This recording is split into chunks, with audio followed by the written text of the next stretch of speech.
podcast que é muito impressionante. Na chacina da Candelária, logo após a chacina, chegou uma viatura da polícia para salvar os meninos que sobreviveram, entre eles o Sandro, do terrível ônibus 174. Sim. Era uma vítima A única vítima da chacina que sobreviveu é uma que foi mandada para a Holanda, que é algo que é dilacerante dizê-lo. Vou repetir, a única vítima da chacina da Candelária, 2 que sobreviveram, a única que hoje está viva é a que saiu do Brasil. Todos os outros morreram. Nós não conseguimos sequer salvar as crianças que nós sobreviveram de uma chacina. Pedro, isso como um país é terrível. Sim. Pois bem, uma das crianças que sobreviveu apenas se lembrava que um dos policiais tinha um dente quebrado. A viatura que chegou para salvar as crianças tinha um policial com dente quebrado. Ele foi julgado, condenado, ficou 10 anos na cadeia.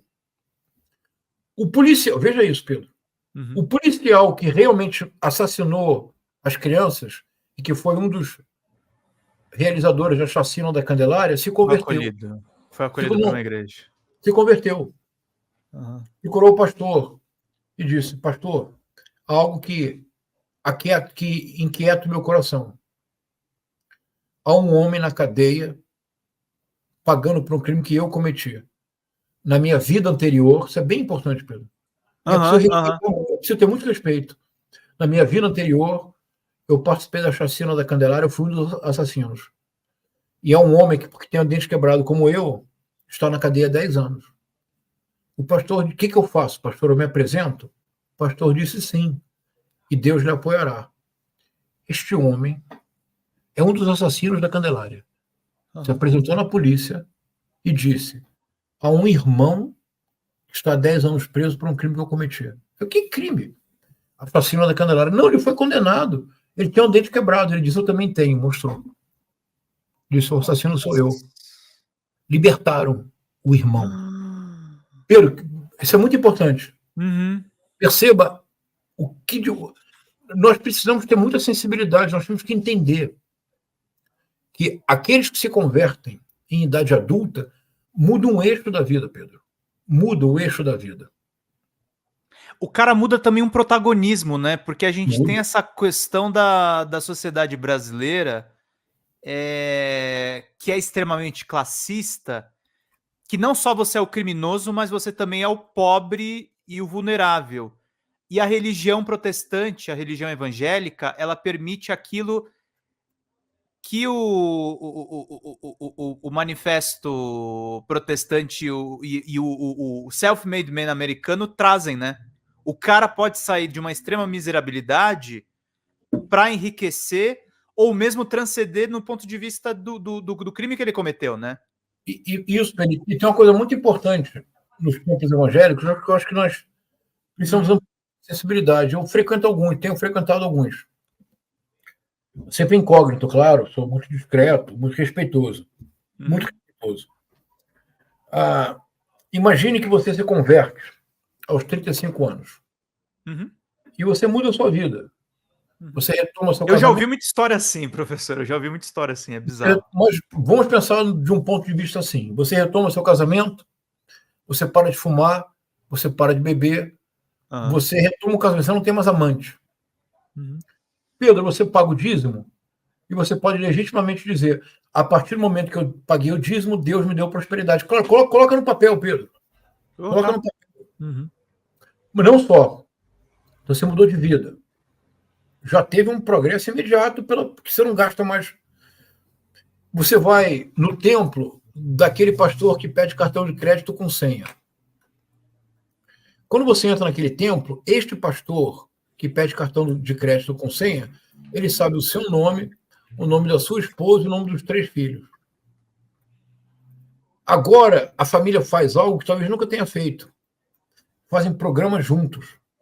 Sábado à noite, na igreja, tem aquela cantora que todos querem escutar. Pode ser uma Gabriela Rocha ou um Anderson Freire. Então, é um excepcional cantor e compositor evangélico. No domingo de manhã, tem um café da manhã. E à tarde tem aquele pastor ou aquela pastora que todos querem escutar, porque há muitas pastoras que são requisitadas. Sim. Tem 3, 4 mil pessoas daquela comunidade. Você agora é parte daquela comunidade. Pedro, se você perder o emprego, eles pagam o seu aluguel. Vai ter uma cesta básica. Mas mais do que isso, você vai ter algo que a sociedade brasileira sempre negou aos mais vulneráveis. É uma lástima. Que para nós não é nada, mas é muito para muitas pessoas. Uhum. Você passa a ter, para dizer de maneira elegante, network. Você passa a ter uma rede de relações. Se você é um bom eletricista, porque cristão vota em cristão, mas crente contrata crente. Opa! É negócio. Mas não coloquemos negócio de maneira negativa, é uma solidariedade. Sim, claro. Que é o que a gente meio que tenta fazer aqui. O pessoal vive me taxando aqui. Vocês estão parecendo igreja evangélica pedindo de... Não, gente, isso é importante. Isso é um espaço comum. É uma comunidade. Para a gente se apoiar. Claro. Então, se você é um eletricista, se a sua esposa é uma costureira, boleira, não importa. Pedro, vocês ganham um mercado de trabalho potencial que você nunca teve na sua vida. Eu quero dizer concretamente, isso é bem importante. As pessoas dizem, mas a lavagem cerebral... Tem lavagem cerebral nenhuma. Não, me expresso mal. Também pode haver, mas do ponto de vista objetivo... Mas ela é voluntária. Ela é voluntária. Essa que é a mas, questão. Pedro, mais do que isso, ela só é possível porque do ponto de vista objetivo, concreto, real, palpável, diário, a sua vida muda, Pedro. Você vai continuar dentro de um transporte público indigno 3 ou 4 horas por dia, talvez mais. Mas quando chega quarta-feira, você diz, está chegando sábado. E eu vou para a igreja. Quando chega a sexta-feira, você está cansado daquele transporte, você fecha os olhos e você se vê no templo no dia seguinte, você sorri. A sua vida tem outro sentido, Pedro. É que para nós, esse sentido sempre existiu. Mas eu identifico isso em outras comunidades, professor. Eu, por exemplo, eu Os gamers, muito... né? Não, os gamers têm isso. Não, mas eu ia falar até uma coisa diretamente ligada com religião. Eu tenho formação católica. Mas eu me tornei um agnóstico cursando o curso de filosofia da USP. Eu me conectei com a comunidade acadêmica. Sim. E me tornou também um jornalista melhor. E essa comunidade também tem o seu próprio network. O que eu sinto é que às vezes a esquerda perde, ela se perde nessa... Assim, e isso tudo que a gente está falando aqui é fundamental, gente. É fundamental você ter acolhimento, você ter pessoas que você conhece que podem se socorrer, você ter um propósito, você vai ajudar aquele espaço a prosperar. E o que a gente vê muito no nosso campo político, infelizmente, né, João César? Essa coisa do próprio pragmatismo político é as pessoas desconectadas. É isso, Pedro. E eu acho que, por exemplo, uma coisa muito importante. As mulheres no campo evangélico, o campo evangélico é plural, múltiplo, mas as mulheres no campo evangélico elas não são submissas.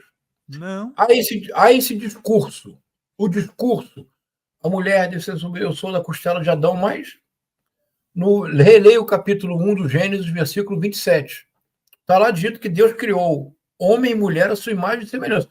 Depois, se você continuar lendo o Gênesis, aí surge Eva. Mas a primeira referência à criação é homem, e depois, homem e mulher os criou à sua imagem e semelhança. Gênesis 1, versículo 27.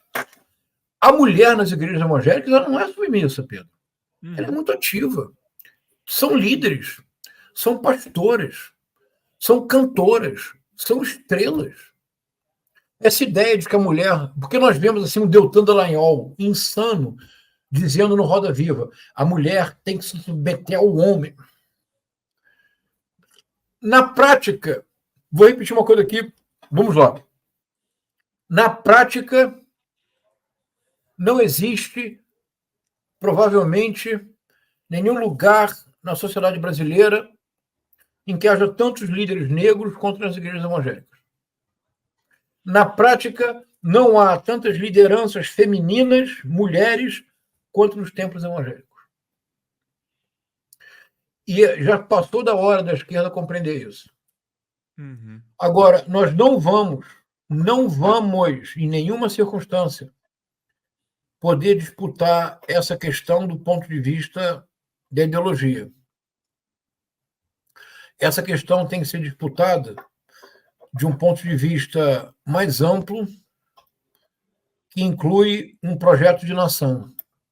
A gente precisa se organizar, né, professor? A gente está muito desorganizado. Se o governo criar, a partir de 2025, quando o Roberto Campos não estará no Banco Central, nem o Arthur Lira na Câmara, se o governo criar o programa Creche Brasil, aproveitando estrutura já, porque veja, Pedro, Creche Brasil, você usa a estrutura da educação pública, você aproveita para modernizar, recuperar prédios públicos destruídos. Você, ao mesmo tempo, você valoriza a educação, valoriza o professor, a professora, o aluno e a aluna, e você cria um espaço para receber crianças. Já imaginou isso, Pedro? Porra! Fantástico. Pedro, pode ser feito. É simples. Pode ser feito, Pedro. É parar de imaginar que tudo se resolve em encontro de líder. Esquece os líderes. Vamos esquecer Silas Malafaia, Marco Feliciano, Magno Malta. Vamos esquecer essas figuras. São oportunistas, são estelionatários da fé alheia. Mas há 40 milhões de evangélicos e de evangélicas que são brasileiros como eu. Quero demais dialogar com, quero encontrar um espaço de diálogo com eles.